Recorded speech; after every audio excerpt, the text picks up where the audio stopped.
A lot of times people think, oh, you've got a farm. It was something that you've had in the family. That's like totally not the case for us. We started with nothing.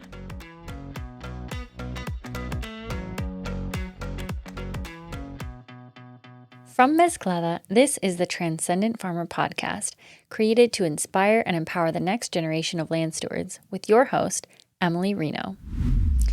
Welcome back, everyone, to another episode of the Transcendent Farmer Podcast. I am excited because, one, I'm recording from new space today. You probably noticed that the audio quality is very high. I just so happen to be recording from the basement of the Lawrence Public Library. So for all of you Lawrence, Kansas listeners out there, please know that your taxpayer dollars are being put to very good use in supporting budding entrepreneurs such as myself. And also, if you find yourself in a position where you would like to have access to high quality recording equipment, this is the stuff. Like, this is legit. This is probably top of the line, I would say, in terms of all the mics that they've got here. And all you have to have is a public library card. So definitely take advantage. I'm so happy to be here. I'm happy to be here visiting family for the week. I'm sure for any of you who have been following on social media, you're probably aware of me, popping some elements in there of what's been happening just in terms of places that I visited, people that I'm seeing, connecting with. It's really special, very nostalgic, that's for sure. And also it has made me realize how much I've grown as a person since I left the country last year. I want to take some time to introduce today's interview. It is a really beautiful story of following your heart, your intuition, seeing opportunities, and having that entrepreneurial mindset, being open to change. When things are out of your control and you're pulled in a new direction, how do you respond to that? Connie's story is sort of the epitome of that kind of scenario. And I think that she has a really beautiful way of sharing how she navigated some of those challenges in her life.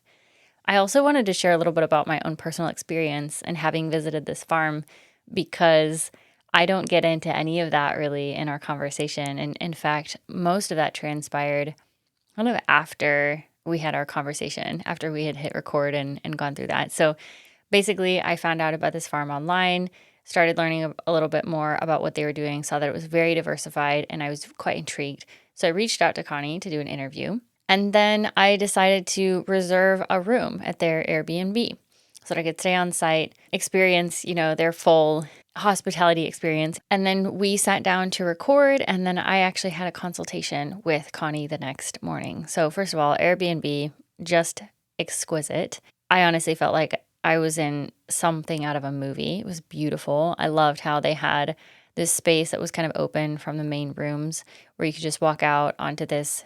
It was kind of like a deck, but not really a deck.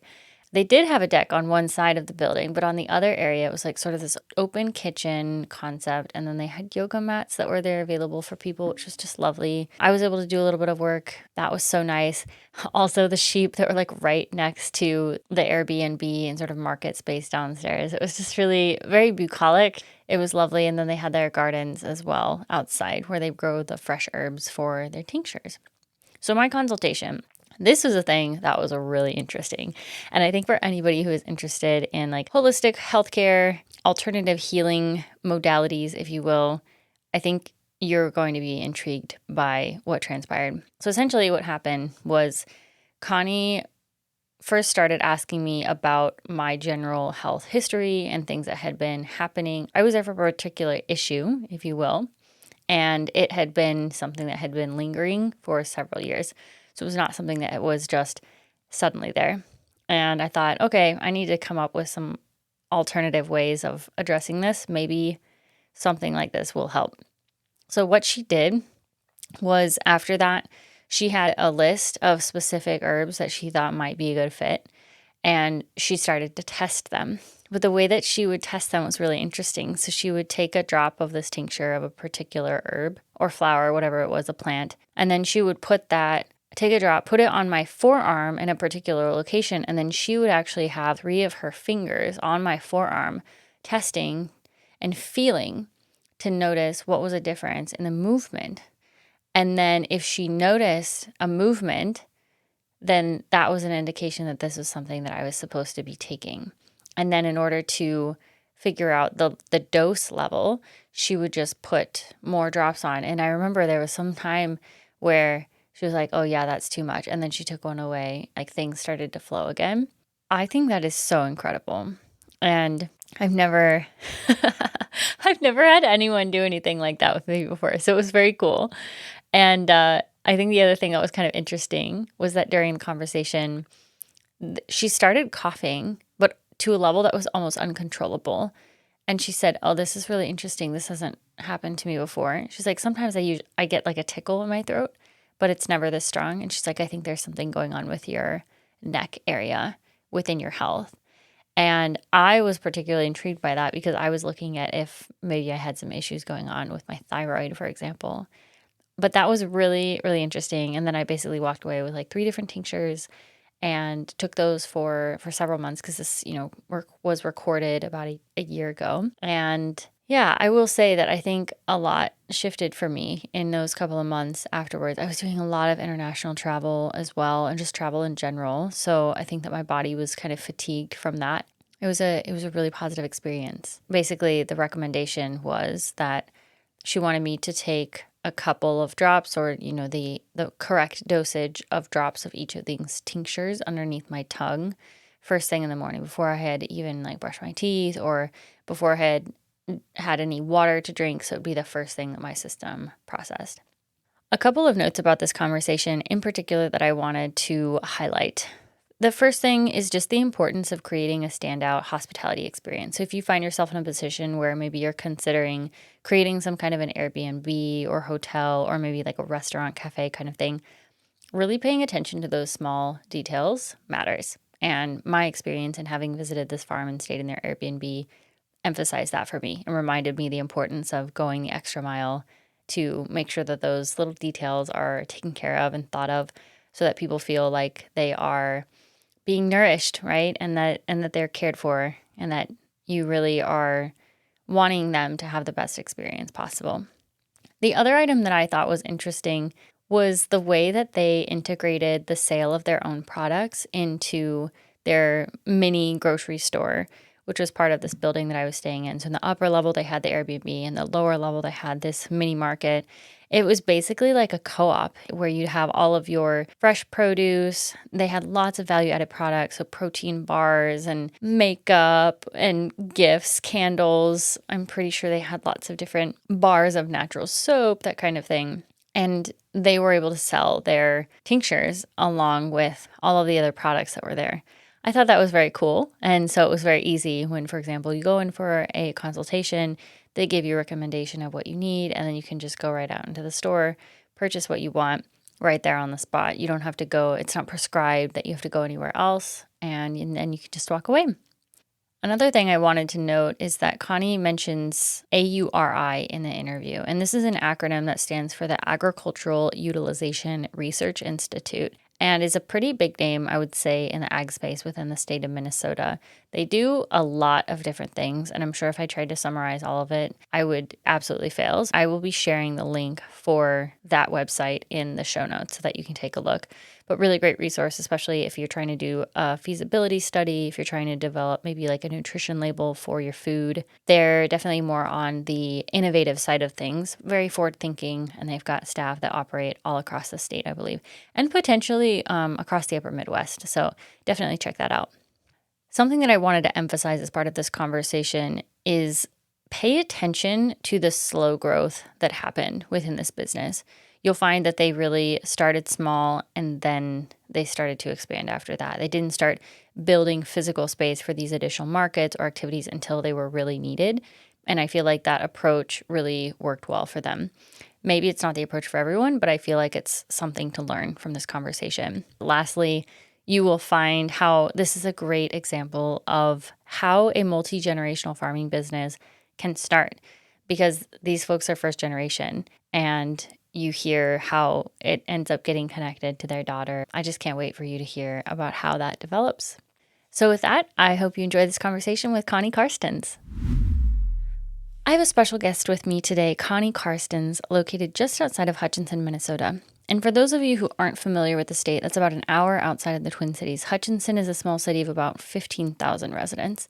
For 30 years, Connie and her husband, Doug, have worked on their 180-acre sustainable livestock farm where sheep and other livestock are grazed. In 1996, they opened a specialty on-farm USDA processing facility and retail store called the Lamb Shop, spelled Shoppe. Connie offers private wellness consultations incorporating whole food nutrition, herbs, stress management techniques, and other natural remedies to support and build overall health and rebalance the body.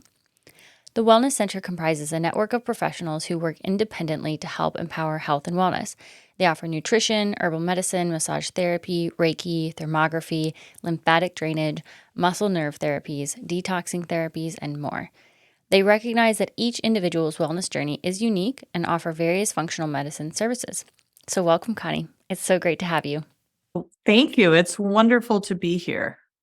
So I typically like to kick off conversations by having people tell me a little bit more about their cultural background and upbringing and how that has shaped who you are today. Well, that sounds great. I was a child of the 60s and 70s, kind of growing up when the world was a really different place. I lived on a small hobby farm, I guess you would call it. My mom had a vision of the family being sustainable.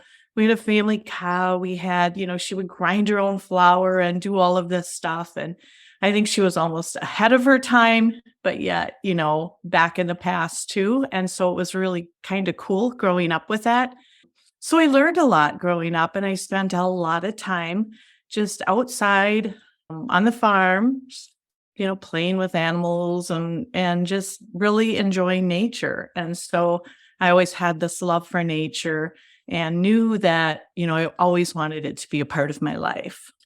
So even from there, we did raise sheep, and it was kind of a fun project for the family. We were in 4-H and active in different community things, and I knew that I loved doing that. And then I went off to college and got a biology degree and ended up running into a sheep shearer that I decided to marry.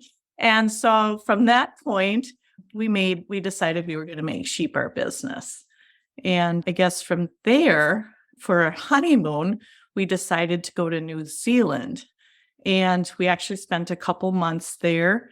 He took all kinds of sheep shearing training and actually became the first American to achieve this gold seal of shearing excellence. Wow. And then from that point, it just kind of evolved one thing to the next. And now we've got this whole holistic business that we're working with on the farm. So That's amazing. New Zealand, I haven't been there yet, but my sister lives in Australia. So it's on the list for sure. It should be on the list.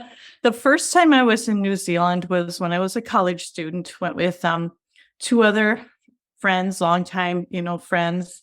And we went during our internship, the J term in January, and we brought backpacks and we just had a blast. And when I was there leaving on the plane, I said, I'm coming back. It was just so wonderful. Yes. Loved it. That's awesome. So I think people would be really interested to learn about the different kind of parts of the Lamb Shop, the Wellness Center. I've had personal experience in getting to take part in some of that, which is really exciting. So I was wondering maybe if we could just start by providing a high-level overview of the different elements and where the inspiration came from to start a business like this. Yeah, so we're very diversified, and I think a quite unique business. I don't know anybody that does exactly what we do, but so the inspiration for the sheep came from our common interest of having sheep and liking it. So that was the basis when we started off, and from then. We decided that we had this really great product. We knew how to graze animals before it became popular. We're like the old timers. We started doing rotational grazing in the 80s, and we knew we had a superior product, and we decided we didn't want to go to the regular marketing channels with what we had because we knew it was so healthy with the grass-fed meat. I had nutrition background, and we were learning to take care of our land from the ground up. We looked at the soil, we looked at the organisms that were part of it all. And so we decided we're going to market directly. So from that point, we started marketing to some restaurants in the Twin Cities and kept that going. And then back in 1991, we applied to get a booth at the Minnesota State Fair. And so we actually spent 28 years in the food building at the State Fair selling products from lamb, ready to eat gyros, lamb burgers, wraps. Then we got into the kombucha, and all of that. So we did that way while our children were growing up, and thought it was a really good experience for them to learn that.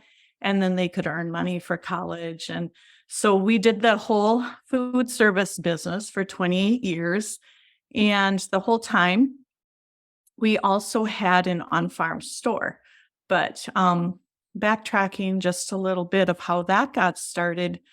So we live on a major highway, and people would drive by on the highway. They would see our sheep grazing. They would drive up the driveway and ask if they could buy a package of lamb chops. And so me, kind of being an entrepreneurial spirited person, I thought, there's some opportunities here that maybe we should investigate.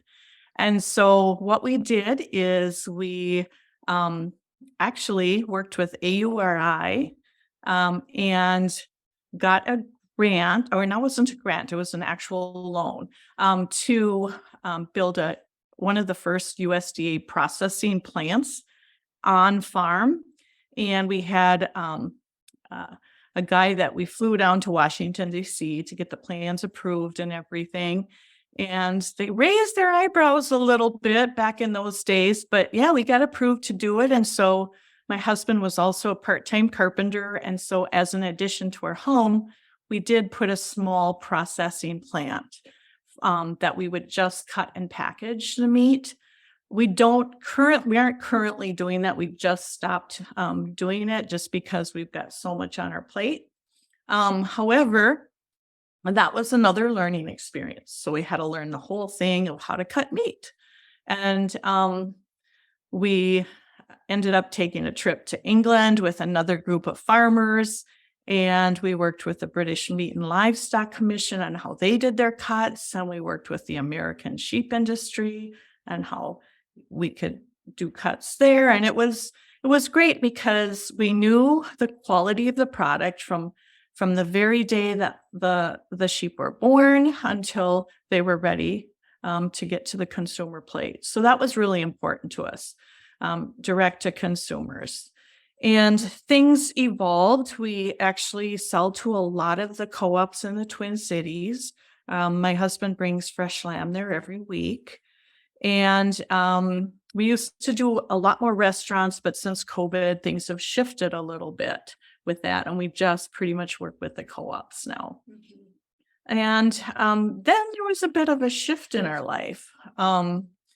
Back when our youngest daughter was 4 years old, she became really ill. It was an unexplained illness. And we brought her to all kinds of medical professionals and specialists, and nobody had any answers. And she was, at 4 years old, just down to 28 pounds. And it got to be a point where my husband and I, we have to do something else. We have to look outside the box. And so then we decided to take her to an herbalist in the metro area. And the herbalist sent her home with some little tincture bottles. And, I wasn't quite sure, but I followed all the instructions, did everything I was supposed to do. And within a few weeks, we started seeing promise of improvement. And within a few months, we had our daughter back, and it was totally fascinating to me. And that's when something clicked in my mind. It's these are weeds growing outside our backyard. Our animals are eating them. Our ancestors used them. I need to learn more. So then I went back to school and studied herbalism, probably for a total of around 8 years, through a apprenticeship training and everything. Um, and pretty soon I started like helping family and friends. And before I knew it, I would have all kinds of strangers knocking on the door looking for help again, kind of like the lamb chop thing. And then I would help them the best I could. I also had been teaching at the local college nutrition. I did that for 14 years. And then with all of I was starting to build an herbal business just by helping people. And I thought, well, this kind of relates. And I loved diversifying what we were doing already with the farming. We had sheep, we had some steers, we had chickens, we raised turkeys. And so we were just stacking our enterprises. And I thought, well, this fits in to the total picture. And I loved doing it because I was seeing a difference in people's lives. And I had some natural health background growing up. My mother was into natural health and my grandfather was as well. So it wasn't new to me. So it kind of came naturally. And so after that, my herbal training, I decided, well, I really wanted to get more training.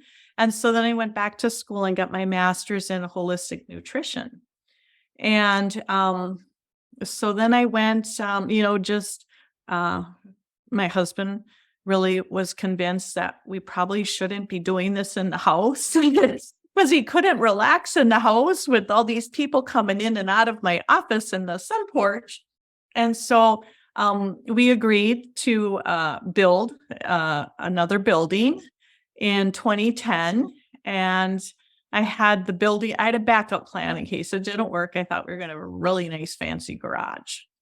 But it worked. And then a few years later, we expanded again. And this whole wellness center kind of was created. And the most fascinating thing to me is that my daughter, Clara, who was the sick child, now it's come like a full circle. She has completed her master's degree in herbal education, and she's herbal medicine, and she's got certificates in holistic health and all kinds of things. And we are full business partners here. And actually, this is so interesting to me. When she was a child, she would, talk about this wellness center that we were going to have, and she had it all drawn out, and it's like, wow, it all came true. So, doing those kinds of things, really visualizing them and putting them on paper makes them more concrete. Yes. So that they can actually happen. Mhm. So, and here we are today. It's just a growing business. People come from everywhere to the wellness center. I teach a ton of classes on health and nutrition and herbal medicine, just trying to share the information with other people. And now, a word from our sponsors. This episode of the Transcendent Farmer Podcast is sponsored by Compeer Financial, a member-owned farm credit cooperative providing financial products and services to support agriculture and rural communities in Illinois, Minnesota, and Wisconsin. Compeer Financial is the third largest cooperative in the farm credit system.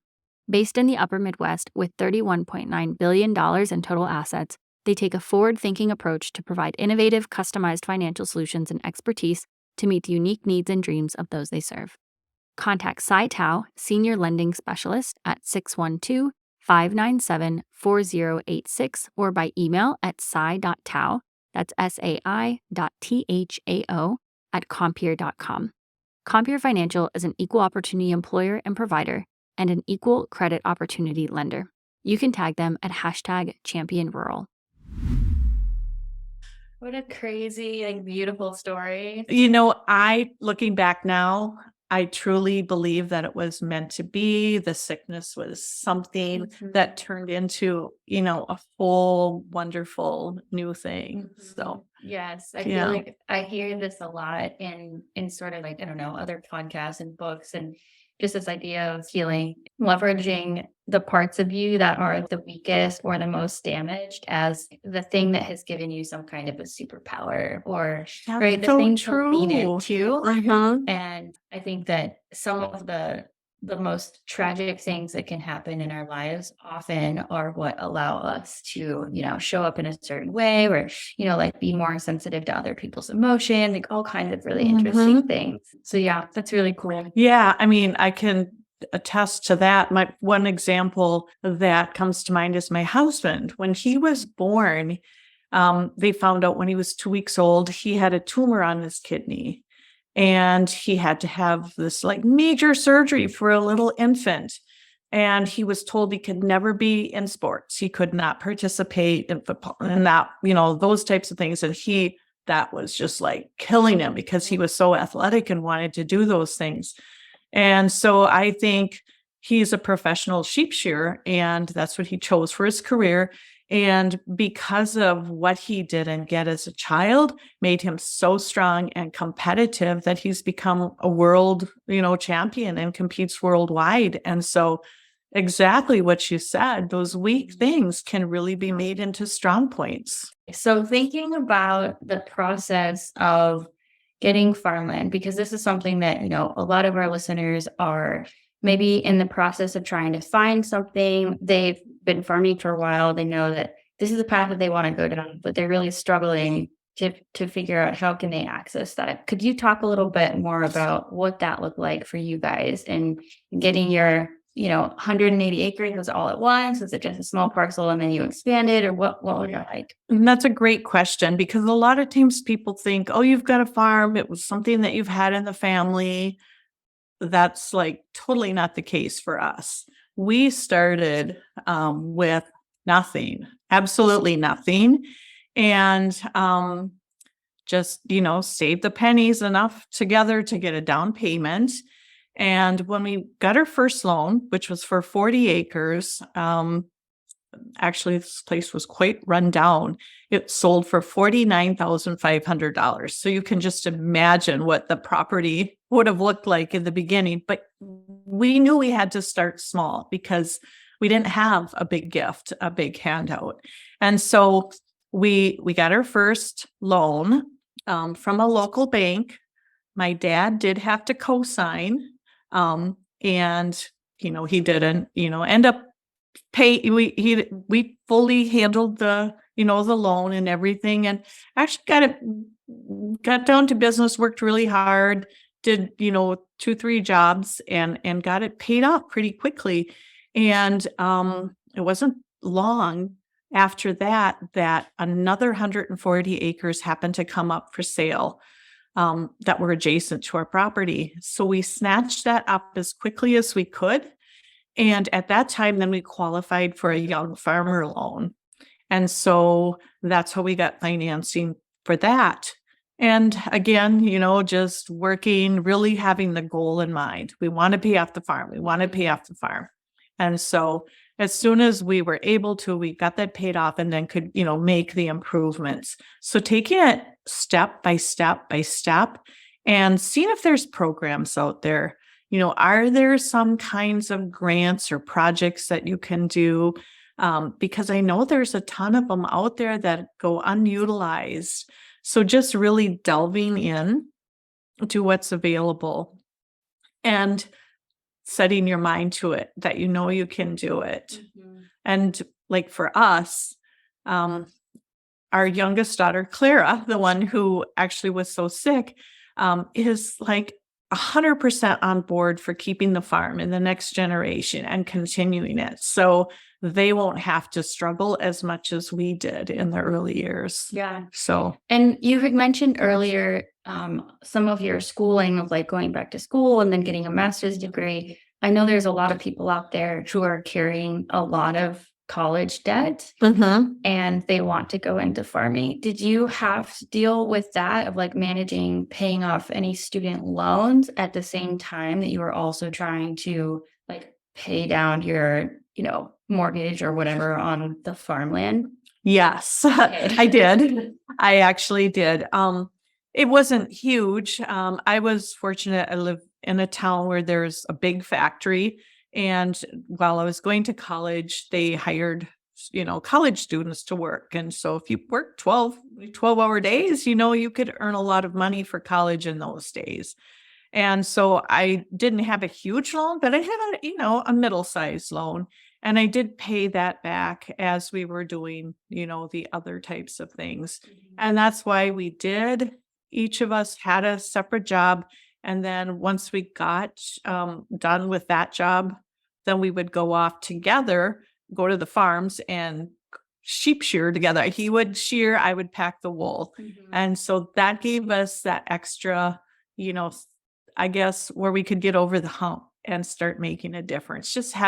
Just being young and having a goal in mind, we were doing it together. It made it very doable. Yes. Mhm. Yeah. I think having that support from the other person is definitely helpful in that process. One of the things that I really would love to dig into is this idea of doing something different in a rural community specifically. And sort of, I know that there's a lot of people that they wouldn't necessarily consider themselves part of the majority or like mainstream of what they want to do with their farm. And a lot of what I encourage people to do is, innovate, right? Try something new, lean into maybe markets that aren't as established so that you can have your own niche. And I think that what you guys are doing here is super cool. Definitely not what everyone else is doing.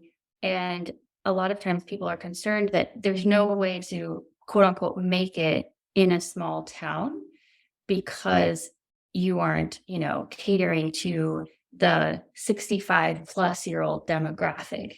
So could you talk a little bit more about like your customer base and how that dynamic has been of maybe being something that's not so mainstream?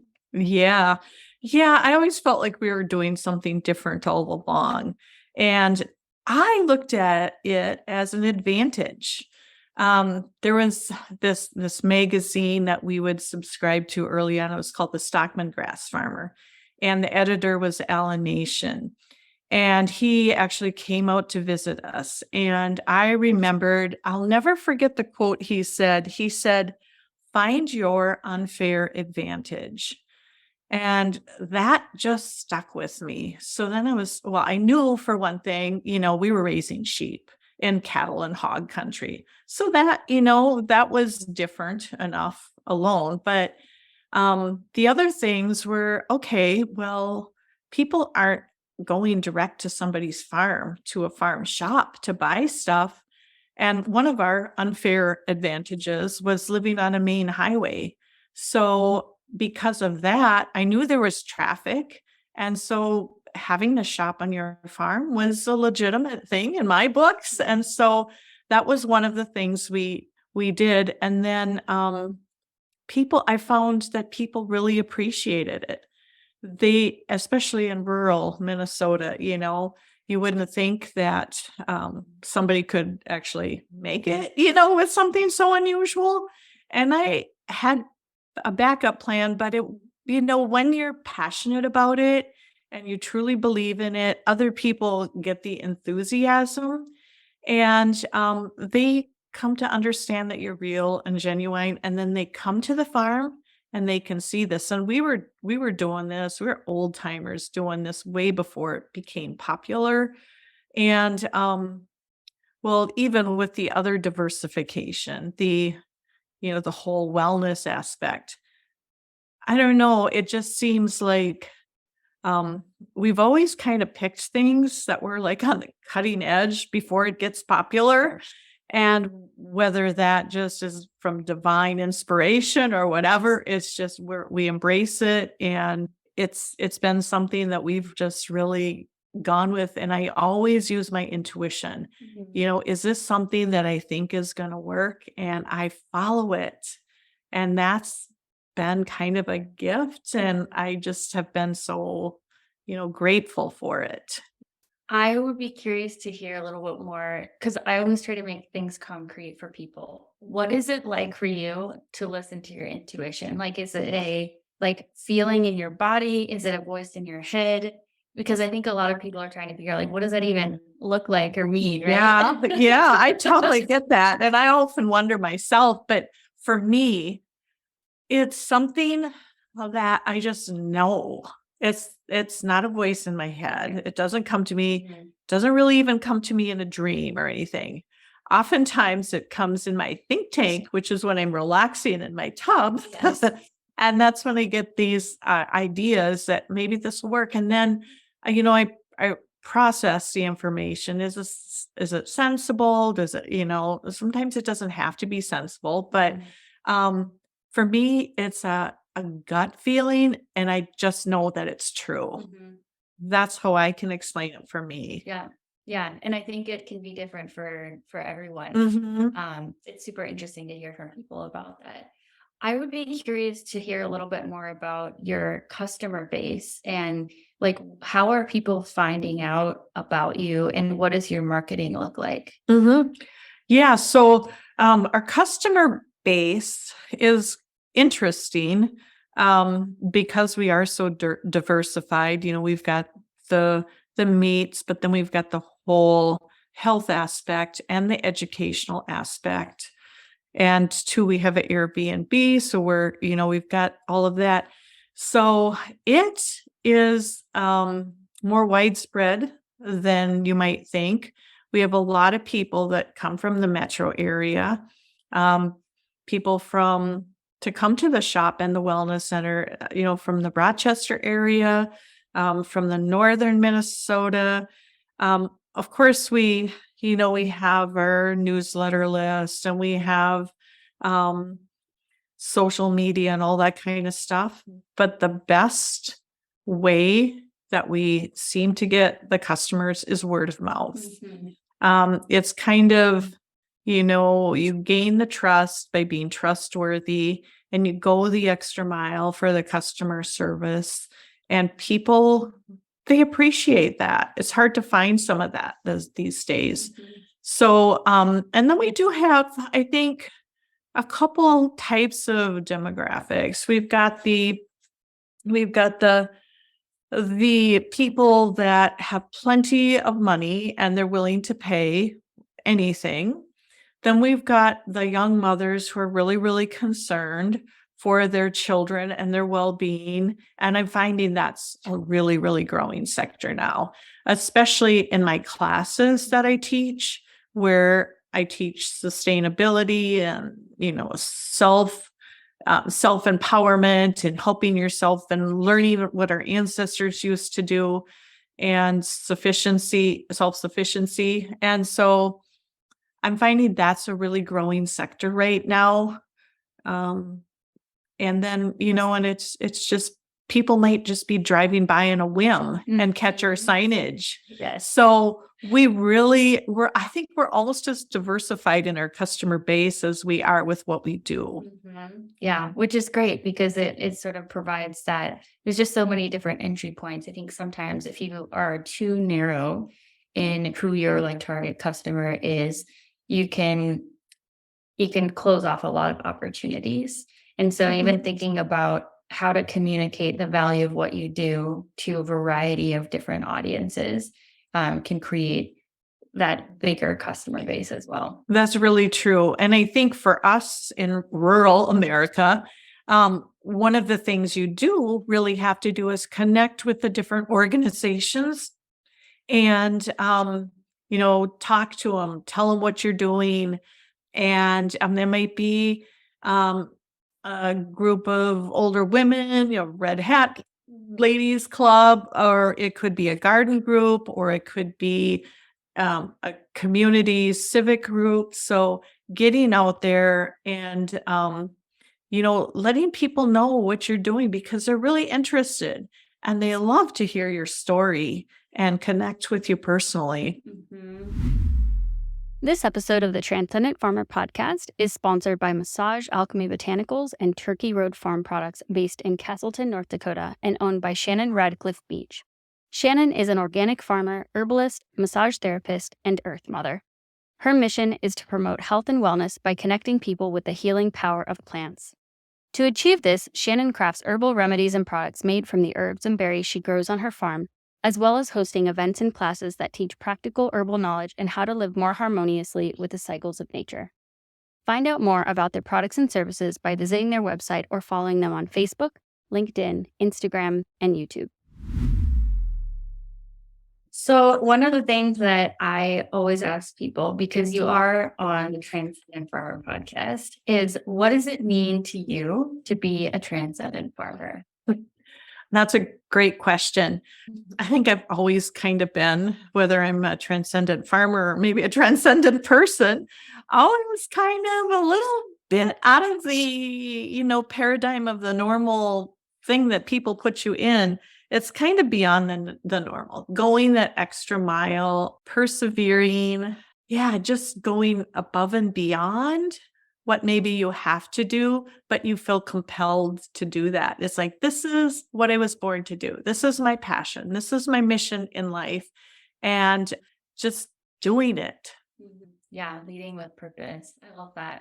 And for those who are interested in learning more about Lamb Shop, anything that you guys offer in terms of your services, where can listeners go to find out about you and your work?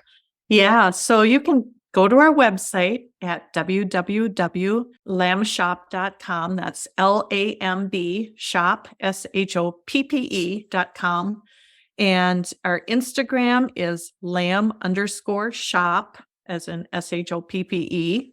And our Facebook is at Lamb Shop. So you can check all of those places. You can give us a call, and we'd be happy to talk to you and see what we can do.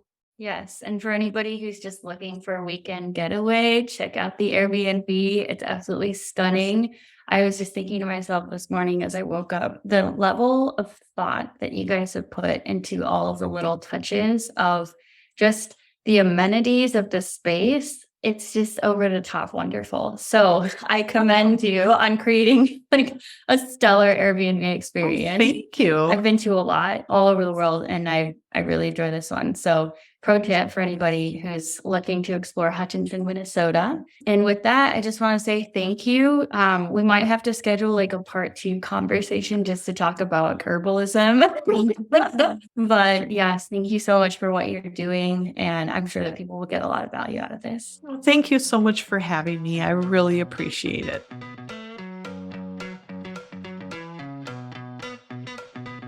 Thanks for listening to another episode of the Transcendent Farmer Podcast. If you love this conversation as much as we did, feel free to share the love by passing it along to a friend or fellow farmer, and be sure to subscribe so that you don't miss another episode. Until next time, friends.